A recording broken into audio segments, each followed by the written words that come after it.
Morning guys, in front of me is Motorola Razr 70 and let me show you how to clear credentials on this device. So first of all, enroll settings. Then from main settings list,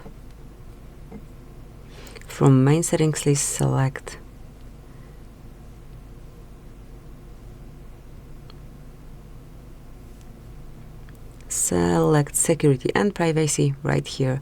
There's quite a long settings list here too. Quite difficult to locate everything, but here we've got security and privacy.